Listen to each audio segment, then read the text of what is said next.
Film berjudul Hell Dogs ini bercerita tentang seorang mantan anggota polisi yang telah berubah menjadi pembunuh mengerikan. Untuk cerita selengkapnya, langsung saja ke alur cerita film berikut ini. Pria bertubuh kekar ini bernama Goro.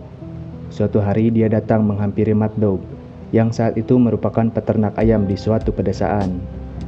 Kemudian kita mengetahui kalau Goro merupakan seorang pembunuh saudara dan teman Mad Dog. Kini giliran Mad Dog yang menjadi targetnya. Entah apa alasannya, yang jelas Goro terlihat sangat berambisi untuk menghajar Mad Dog. Tanpa hitungan menit, Mad Dog pun sudah tewas di tangan Goro kala itu. Setelah itu Goro mengenang masa lalu ketika dia masih menjadi seorang polisi. Dia tampak menyukai dan jatuh cinta kepada seorang petugas supermarket yang cantik. Ternyata wanita itu adalah alasan mengapa Goro yang baik hati berubah menjadi orang yang sangat mengerikan. Wanita yang disukai Goro tewas dibunuh oleh sekelompok orang tak dikenal saat terjadi sebuah perampokan. Kabar kematian Mad Dog pun terdengar oleh pihak kepolisian. Goro ditangkap dan dibius. Selain itu, mereka juga membongkar masa lalu Goro ketika masih menjadi polisi. Motif pembunuhan yang dilakukan Goro pun terbongkar. Goro hanya ingin membalaskan dendam untuk wanita yang ia cintai. Pihak kepolisian itu menginginkan Goro untuk menjadi agen rahasia mereka, terutama kepala polisi yang ingin menangkap geng Yakuza yang menjalankan bisnis ilegal. Dia ingin Goro menyusup ke dalam salah satu klan Yakuza terbesar bernama Tosokai. Pak Kepala menjelaskan secara detail mengenai perpecahan yang sedang terjadi di dalam Yakuza. Hal itu menjadi peluang besar baginya untuk meruntuhkan jaringan bisnis mafia yang merugikan negara. Pak Kepala menyuruh Goro bergabung dengan salah satu unit yang diberi nama Hell Dogs. Kalau berhasil bergabung dengan unit itu, penyamaran akan semakin mudah. Goro juga diberi identitas baru. Dia harus menjadi pendamping salah satu anggota Hell Dogs paling kejam bernama Muro, karena Pak Kepala merasa bahwa ia dan Slick tidak dapat disatukan. Ia juga menyatakan bahwa Goro dan Muro mempunyai 90% kecocokan dan satu tipe, yaitu pembunuh yang mengerikan. Di sini Goro juga harus mengganti namanya menjadi Sogokan.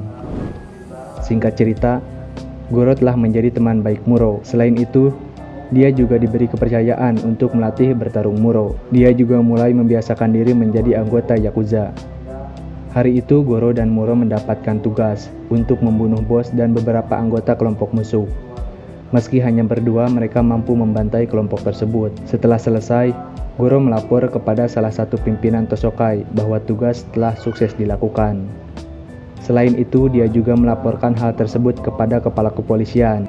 Keesokan harinya, Goro dan Muro pun pulang ke Jepang setelah melakukan tugasnya. Tapi sayangnya mereka tidak disambut dengan baik oleh Slick yang memiliki karakter sombong. Mereka berdua pun mengajak ribut Slick yang tengil itu. Pimpinan geng yang sedang bersantai pun keluar untuk melerai mereka. Dia menyambut kedatangan Goro dan mengabaikan Muro. Malam harinya, Toki mentraktir anggotanya pesta di hotel mewah untuk merayakan kesuksesan Goro dan Muro. Tetapi lagi-lagi Muro merasa diabaikan di sini. Ketika semua orang sudah pulang, Muro kembali ke ruangan makan tadi dan menyapa salah satu pelayan yang ternyata adalah temannya bernama Anna. Anna mengatakan kalau dia ingin menyapa Muro, tetapi canggung karena ada banyak Yakuza. Setelah itu Muro mengajak Anna minum kopi di kafe terdekat sambil mengenang masa lalu bersamanya. Sementara itu, Goro mengunjungi tempat pijat tersembunyi. Di sana dia tidak hanya dipijat tetapi juga bertukar informasi dengan agen rahasia lainnya. Dia sudah lama menyamar dan menyusup ke lingkungan salah satu petinggi Tosokai. Alasan dia mau menyamar karena anaknya dibunuh oleh anggota Tosokai. Kemudian si tante itu memberinya sebuah password baru untuk Goro. Setelah menghafalnya, kemudian Goro menelan kertas tersebut. Setelah selesai dipijat, Goro ditelepon oleh Toki untuk segera menghadap. Goro cemas karena pimpinan tak biasanya menelpon larut malam, namun tante pijat kemudian meyakinkan Goro bahwa ia akan baik-baik saja. Setelah itu Goro langsung menuju tempat Toki untuk diberi arahan oleh asisten pribadi Toki. Di sini ia menjelaskan semua detail informasinya kepada Goro. Targetnya adalah seorang mafia Amerika keturunan Arab bernama Abu. Asisten Toki ini terlihat sangat tertarik dengan Goro. Setelah selesai, Goro pun pulang untuk melaporkan semua kegiatannya kepada kepala kepolisian. Namun malam itu, asisten Toki membobol kamar Goro. Goro yang sudah siap-siap menembak pun tidak jadi melakukannya, dan sangat bertanya-tanya kehadiran asisten saat itu. Ternyata kedatangannya hanya untuk bersenang-senang bersama Goro malam itu. Keesokan harinya, Pimpinan menawarkan Goro dan Muro untuk menjadi pengawal salah satu petinggi Tosokai, yaitu Taka. Chuji menyarankan untuk memakai orang-orangnya saja, tapi untuk pembuktian, Toki menyuruh Goro dan Muro melawan bodyguard Chuji. Dalam hitungan detik, Goro dan Muro berhasil mengalahkan 4 bodyguard sekaligus. Tak lama setelah itu, Taka datang untuk memimpin langsung seleksi bodyguard. Bir menyuruh keempat calon termasuk Goro dan Muro mengenakan rompi anti peluru. Mereka berempat harus berduel satu sama lain. Goro dan Muro pun menang dan terpilih menjadi bodyguard Taka. Goro dan Muro pun diberi arahan singkat oleh Bir. Mereka berdua akan bertugas mengawal Taka mulai hari itu. Keesokan harinya, Goro dan Muro pun mulai mendampingi Taka. Kunjungan pertama yang Taka lakukan adalah pertemuan bisnis dengan seorang putri dari Cina bernama Nona Chao. Taka adalah orang yang sangat disiplin. Dia juga sangat teliti dan penuh kehati-hatian. Selain itu, Taka juga sering melakukan sebuah ritual di dalam gedung kosong. Keesokan harinya, Goro mengunjungi tempat pijat lagi di tempat si tante, sekaligus bertukar informasi tentang Tosokai dan Taka. Di sini juga ada kepala kepolisian yang mendengarkan malam itu. Pak Kepala menyuruh Goro untuk mencuri data komputer milik Taka karena ada data tentang kepolisian di dalamnya. Di tempat lain, Ana mengajak Muro ke sebuah pertemuan sebuah kelompok. Itu adalah pertemuan antara anak para korban pembunuhan. Mereka sengaja membuat perkumpulan untuk saling menyembuhkan luka masing-masing. Setelah itu, salah satu dari mereka bercerita kalau dia sering mendapatkan amplop misterius berisi uang yang berasal dari seorang polisi berinisial GI, yang ternyata adalah Goro Idesuki, tapi dia tidak tahu siapa dan di mana Goro sekarang. Setelah pertemuan itu, Muro dan Ana kembali tidur bersama. Kali ini Ana membujuk Muro untuk berhenti menjadi anggota Yakuza, dan dia juga mengatakan kalau dirinya akan pergi ke Sydney besok karena Ana mendapat sebuah pekerjaan di sana. Sebelum memulai misi, Goro diberi arahan lagi oleh pemimpin. Hari itu Goro dan Muro kembali mengawal Taka. Kali ini Taka mengundang 2 orang dari kelompok Hanaoka. Taka menyogok mereka agar mau membocorkan rencana Hanaoka yang kini bekerja sama dengan pihak asing, yaitu George. Malamnya mereka berkaraoke dan makan-makan di sebuah klub malam. Di tempat itu Goro mencurigai seorang gadis. Ia pun menghampiri dan menanyainya. Kemudian gadis itu membuatkan minum untuk Taka, tapi Goro segera merebutnya. Dia meminta gadis itu untuk meminumnya terlebih dahulu. Gadis itu pun gemeteran, tapi gadis itu melemparkan minuman tersebut dan membuat kekacauan. Goro dan Muro pun melawan dan berhasil mengalahkannya. Setelah kejadian itu, pembunuh bayaran itu pun dibawa ke markas tersembunyi Tosokai untuk diinterogasi. Goro dan Muro ditugaskan untuk mengawasi kamera CCTV. Yang lain menemani Taka di bawah, karena gadis itu tidak mau membuka mulutnya. Di dalam mobil mereka sedang merencanakan sesuatu tanpa sepengetahuan Taka. Mereka sudah mengetahui siapa yang mengirim gadis pembunuh bayaran itu. Taka pun menyuruh Muro untuk membunuhnya, tapi tiba-tiba Taka mengingat sesuatu. Dia pun langsung menggeledah gadis itu dan menemukan sebuah alat sadap. Mereka telah dijebak oleh seseorang yang belum diketahui. Sementara itu di markas Tosokai ada penyusup yang masuk. Goro dan Muro pun berusaha melindungi Taka dan baku tembak pun terjadi. Goro dan yang lainnya mampu mengimbangi kekuatan mereka. Pada akhirnya para penyusup berhasil dihabisi. Hanya saja Tuan Bir tidak selamat pada pertempuran itu. Goro dan Muro kemudian dijemput oleh Slick. Di dalam mobil, Muro menceritakan kisah perampokan yang menewaskan kekasih Goro. Dia juga menyebutkan nama lengkap Goro. Goro yang masih dalam misi penyamaran itu pun mulai cemas. Dia takut kalau identitasnya akan terbongkar.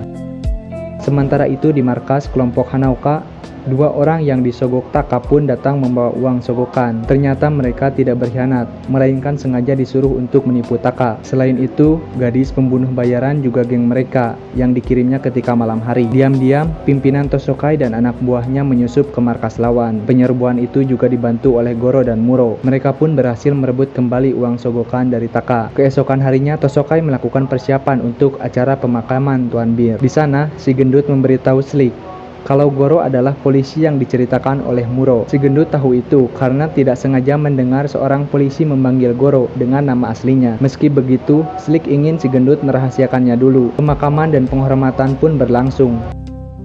Dilanjutkan dengan makan bersama hidangan yang telah disediakan. Setelah acara pemakaman, dilanjutkan dengan pemilihan sekretaris untuk menggantikan Tuan Bir. Awalnya Taka menunjuk pimpinan Tosokai, yaitu Toki. tapi dia menolak dan memberikan posisi tersebut kepada Goro. Setelah itu Goro diminta mengikuti Toki dan Taka ke ruangan sepi. Di sana Toki tiba-tiba memukul bosnya sendiri. Taka tidak melawan, dia merasa pantas mendapatkannya karena telah membahayakan nyawa rekannya. Toki memotong jarinya sendiri karena telah memukul Taka, namun Goro menendang pisaunya. Setelah itu, semuanya kembali ke proses pemakaman. Tiba-tiba Slick muncul dari belakang dan menyindir. Muro menyusul dan langsung memukul Slick yang selalu sok tahu itu. Goro meminta Muro untuk tidak terpancing dengan ocehan Slick, tapi Muro tidak menuruti Goro. Dia tetap mendatangi Slick dan memukulinya berkali-kali.